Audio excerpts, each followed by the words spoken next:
Tambak malala ang Qatar sa kamay ng Gilas Pilipinas. Tinambakan nga ng Gilas Pilipinas ang Team Qatar sa early game ng laro. Naging magandang exposure din ang ginawa ng batang player ng Team Qatar na may edad lamang ng 15 years old.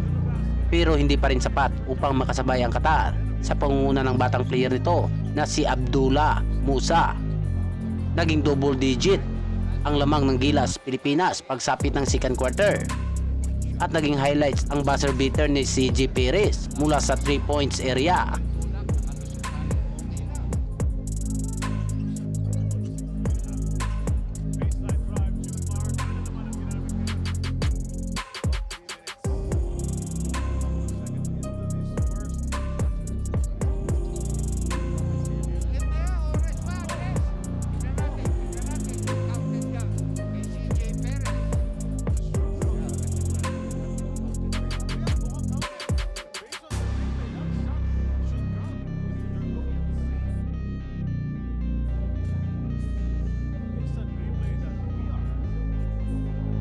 Sa pag-umpisa nga ng third quarter ay hindi pa rin mapigilan ng Qatar ang Gilas Pilipinas na natapos ang third quarter sa score na 73-30 pabor sa Gilas Pilipinas.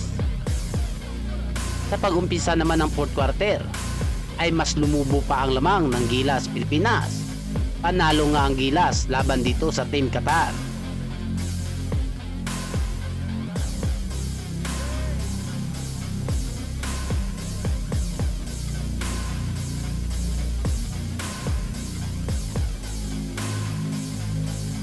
Credit nga kay Coach Tim Con na nabigyan ng quality time ang bawat player ng Gilas Pilipinas.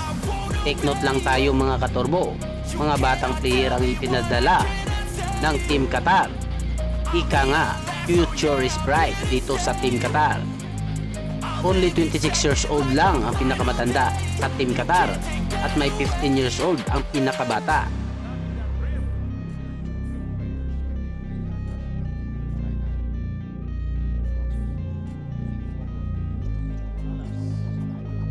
Muli ngang sasabak sa laro ngayong araw ang Gilas Pilipinas laban dito sa Team Iran.